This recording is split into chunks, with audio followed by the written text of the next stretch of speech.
বন্ধু করে জন্ম দিও, আমার বাইরে করে জন্ম দিও না। রামচন্দ্র বললেন প্রমোশন থেকে কেউ ডিমোশনে যায়, বন্ধু থেকে তো ভাই আপন। মানে দাদা গো, তুই যদি 14টা বছর আগে তোমাকে আমি বনবাস থেকে আনতে গিয়েছিলাম, তুমি ভাইয়ের দোহাই দিয়ে আমারে ফিরে যাচ্ছিলাম। সেদিন যদি আমি তোমার বন্ধু হইতাম, তোমার কোনো কথা শুনতাম না, তোমার হাতে ধরে তোমার টানতে টানতে আমি রাজ্যে নিয়ে আসতাম। তোমার কোনো পিতৃসত্য কোনো কথাই মানতাম না, তোমাকে আমি টেনে টেনে নিয়ে আসতাম। তাই বলি দাদা, যদি জন্ম দিতে হয়, পরের জন্মে তুমি আমারে বন্ধু করে জন্ম দিও, তুমি ভাই করে আমারে জন্ম দিও না। দেখুন ভক্তের ভক্তি, তাই তো এই যে একটু আগে বলছিলাম আমি, জন্মিয়া দুই ফকির করে আর বাসনা পুরাইলো যশোমতীর। রামচন্দ্র বলেছিলেন না কইকিকে, ওগো পরের জন্মে তুমি মা হইবাই, কিন্তু জগতের কেউ তোমারে মা হইয়া ডাকতো না। আমার কথাগুলো বুঝালাম নি গো, আমারা বুঝলাইনি দুইটা কথা। হ্যাঁ, আজকে যদি কীর্তনটা যদি আমি ভালো করে আপনাদেরকে বুঝিয়ে বলতে পারি, আমার সঠিক কথা। আর যদি আমার ভালো করে না বুঝে না জানে, কীর্তন গাওয়া না গাওয়া তো সমান। আজকে এই কথাগুলো বলতেছি আপনাদের একটু ভালো লাগেনি কথাগুলো। আমি কখনো রামলীলা বা রামের কোনো কথা এইভাবে বিস্তারিত আলোচনা আমি কখনো করি নাই। আজকে জীবনের প্রথম এটা হয়ে যাচ্ছে। অনেক দূরদান্তি থাকবে, আপনারা কৃপা করে আমাকে তোমার সুন্দর দৃষ্টিকে দেখবে। লক্ষ্মীমতী মায়েরা, ভক্তিমতী মায়েরা, কৃষ্ণের মায়ের নাম কি? আমরা হারে চিনি না, কৃষ্ণের মাকে যত লীলা করেছেন গোবিন্দ, প্রত্যেকটা লীলার মধ্যে মা যশোমতীর নাম উল্লেখ করা। কিন্তু যশোমতী ভগবান শ্রীকৃষ্ণের পালক মা, তাই না? কৃষ্ণ পালক সন্তান। আর এখন মাকে গর্ভধারিণী মা দৈবকী কি করলেন? জন্মের পরে সন্তানকে একটা মুহূর্ত পাশে রাখতে পারলেন না। ওই সন্তান চিরজন্মের মতো মায়ের কাছ থেকে হারিয়ে গেল। জগতের কেউ ভগবানকে দৈবকীরে মা হইয়া বলল। কৃষ্ণের মা কার কথা কয়? কার কথা কয়? যশোমতীর কথা, তাই না? এই কথাগুলো সবাইকে জানতে হবে। কেন দৈবকী মা হতে পারলেন না? কেন যশোমতী মা হলেন জানেন? যশোমতী মায়া মা ভক্তের বাঞ্ছা পুরাইতে, গুলকতে গুলকের না আইলেন ধরাতে।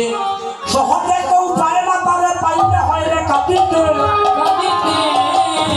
গুলকতে গুলকের না পাইলেন ধরাতে। এই যে নম্বর যশোদা রানী পূর্বজন্মে ছিলেন পারা ব্রহ্মদার ব্রাহ্মণে।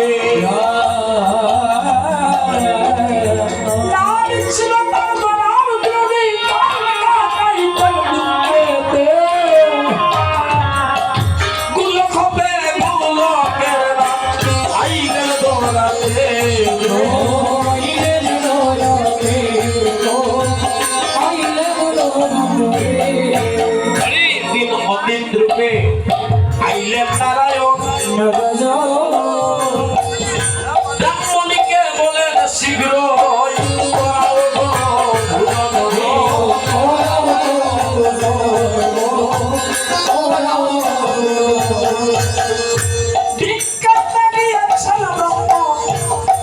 কিছু নাই তার ঘটাতে।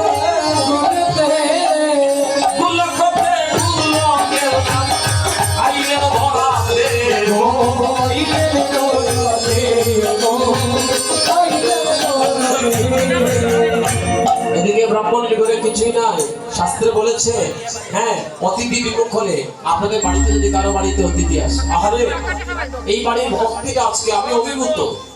এই বাড়ির আমার দাদার দুই ছেলে আমাকে যেভাবে ভালোবাসা দিয়ে গ্রহণ করে নিয়েছে, রাস্তাটা খুঁজে পাচ্ছি না, আমাদেরকে গাড়িতে করে গিয়ে নিয়ে এসে কি খাবো, কোথায় বসবো, কিভাবে কি করবো, এই যে একটা আহ্বান, এই যে আপ্যায়নের মাঝে কিন্তু অতিথির মনটা ভরে যায়। আজকে এই বাড়িতে যে মা তারা এসেছে, এই বাড়ির সবাই কিন্তু অতিথি, আর অতিথি মানে হচ্ছে না আয়। শাস্ত্রে কি বলেছে জানেন? অতিথি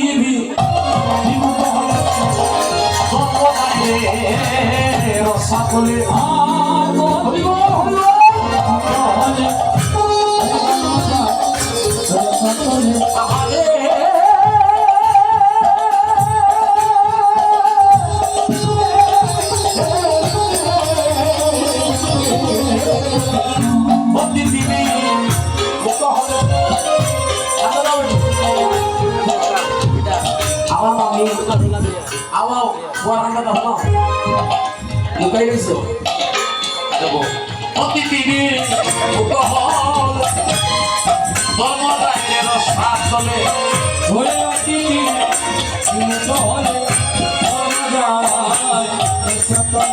গোষ্ঠী সহ নরকে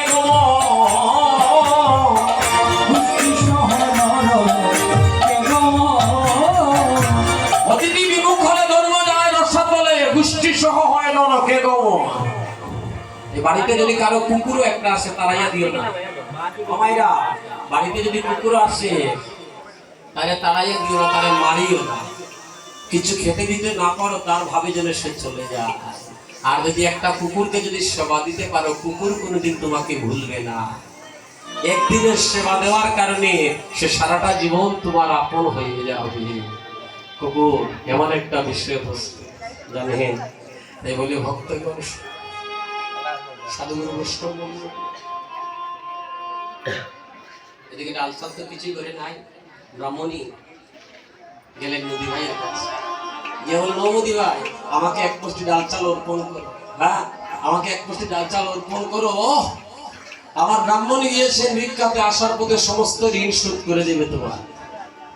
এদিকে দেখেন কি হয়েছে, মোদি ভাই বলে ওগো আমার দোকানের প্রসাদ আমি এমনি এমনি কাউকে দেই না, আমার বাকিতেও দেই না।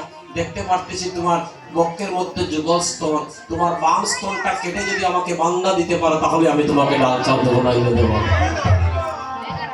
বলে ধন্য আমার নারী জনম, তবে আমি এমনি এমনি দিতে পারবো না। আমার স্বামীর যদি আদেশ না পায়, আমার স্বামী যেদিন আমার মা বাবা অগ্নিকে সাক্ষী রেখে আমার পিতা দিদি আমাকে দান করে দিয়েছিলেন, সেদিন থেকে এই দেহ জীবন যৌবন সবকিছুর অধিকারী আমার স্বামী, প্রাণটার মালিক আমার ভগবান, কিন্তু দেহের অধিকারী আমার স্বামী। আমার স্বামীর এরে এরে এরে হলো এরে হলো তোমার হলো নিয়ে গান গাওয়াই যদি খালি আর আই যায় হলো নি যাই বলি খালি একবার ওবাই দিয়ে আবার একবার ওবাই দিয়া খালি আর খালি লড়বা ওইটা বলে নিয়ে গান গাওয়াই। ভক্তগণ রাধে রাধে, রাগ করানি গার্জেন যারা রাগ করে নি। তো ভক্তগণ সাধুজন বৈষ্ণব মন্ডলীগণ, আমি বুঝতে পারতেছি আপনাদের কষ্ট হয়, আর বেশি সময় নয়, আর একটু সময় আপনাদেরকে কষ্ট দেব। তারপরে আমাদের পরবর্তী আরেক দল কীর্তনিয়া চলে আসবে, আপনাদের এখান থেকে শেষ করে আরেকটা জায়গায় গিয়ে গানটা ধরতে হয়। তো আসতে দেরি করেছি তার জন্য এই বাড়ির কর্মকর্তা তথা আপনাদের কাছে বারবার আমি ক্ষমা প্রার্থী হয়ে যাচ্ছি। ও ভাইরা গো, এদিকে কি হলো জানেন? আচ্ছা হ্যাঁ, এদিকে ব্রাহ্মণের খোঁজ করতে গিয়ে দেখলেন ব্রাহ্মণ কাদার মধ্যে পড়ে ভিক্ষার সমস্ত ফসল নষ্ট হয়ে গেছে। ভগবানের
ও স্বামী, অতিথিটা ফিরে এসেছে, যেমন ডাল চাল তো কিছুই নাই, সব নষ্ট হয়ে গেছে, তুমি ভিক্ষা করে যা পেয়েছিলে, তবে একটা ব্যবস্থা করে